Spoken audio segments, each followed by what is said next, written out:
दिल्ली का 10 साल का अभिषेक पिछले महीने भर से खांसी से परेशान है। दवाई की कई डोज हो गई लेकिन उसकी खांसी रुकने का नाम ही नहीं ले रही है। उसका खांसते खांसते दम फूल रहा है, ना वह ठीक ढंग से कुछ खा पा रहा है, ना ही रात को सो पा रहा है। वह कमजोर भी हो गया और चिड़चिड़ा भी। यह सिर्फ एक केस नहीं है, बल्कि इस तरह के मामले दिल्ली एनसीआर समेत कई शहरों में इन दिनों हर घरों में देखे जा रहे हैं। मौसम के बदलने के साथ ही बढ़ते प्रदूषण से बच्चे ज़्यादा बीमार हो रहे हैं। खांसी की दवा भी उन्हें आराम नहीं दे पा रही है, तो आप सावधान हो जाइए। ऐसे केस की जांच में पाया गया कि बच्चों की सांस की नली सिकुड़ रही है। उनके फेफड़े इस प्रदूषण के कारण बुरी तरह से डैमेज हो रहे हैं। दिल्ली एनसीआर में वायु प्रदूषण बढ़ने का सबसे बुरा असर बच्चों, खासकर 15 साल से कम उम्र वालों पर दिखाई दे रहा है। प्रदूषण से सिर्फ पुराने सांस दिल के जुड़े बीमारियों के मरीज ही नहीं, बल्कि नए लोग भी बीमार हो रहे हैं। विशेषज्ञ डॉक्टरों के अनुसार प्रदूषण से बच्चों में दिल, फेफड़े, सांस से जुड़ी बीमारियों के साथ उनके मानसिक विकास पर भी बेहद बुरा प्रभाव पड़ रहा है। इतना ही नहीं, दिल्ली एनसीआर के 3 बड़े अस्पतालों के विशेषज्ञों के अनुसार पिछले 1 महीने के दौरान बच्चों में सांस व फेफड़े संबंधित तकलीफ के केस काफ़ी बढ़ गए हैं। अस्पताल में रोजाना समान दिनों की तुलना में इस बीमारी से जुड़े नए बच्चे दुगना हो रहे हैं।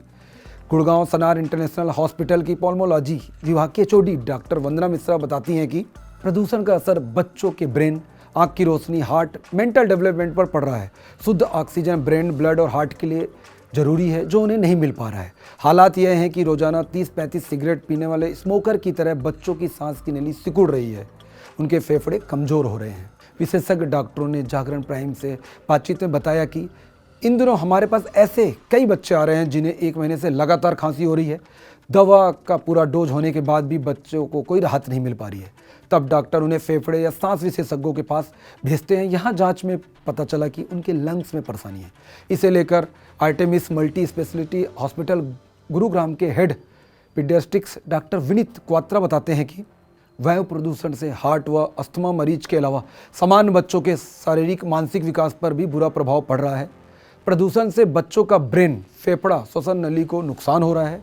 जहां तक हो सके बच्चों को शाम 5:30 बजे के बाद घर से बाहर खेलने न भेजें। उस समय हवा में डस्ट पार्टिकल बढ़ने लगते हैं। समान दिनों में 30-35 बच्चों की ओपीडी एक अस्पताल में होती थी, जिसमें 4-5 ही सांस से जुड़े तकलीफ के होते थे। अब उनकी संख्या 20 के आसपास रहती है।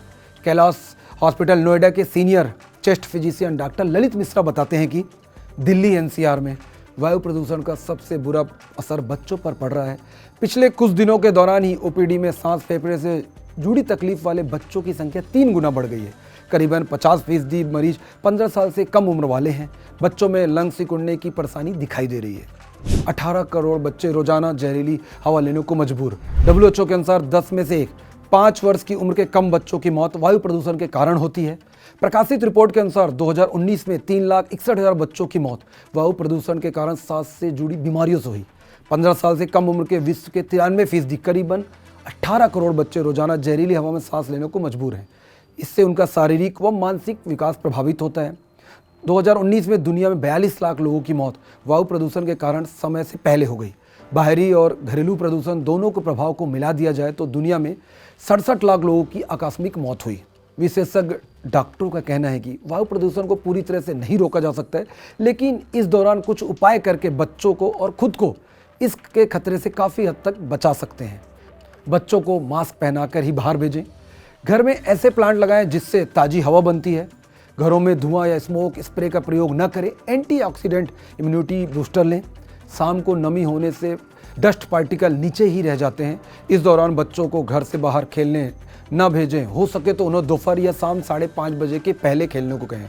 विटामिन सी की कमी दूर करने के लिए खुद और बच्चों को संतरा, मौसम्बी जैसे फ्रूट का सेवन कराएं। ठंडे पेय पदार्थ व आइसक्रीम न खिलाएं। फिर किसी प्राइम स्टोरी के साथ जल्द मुलाकात होगी। धन्यवाद।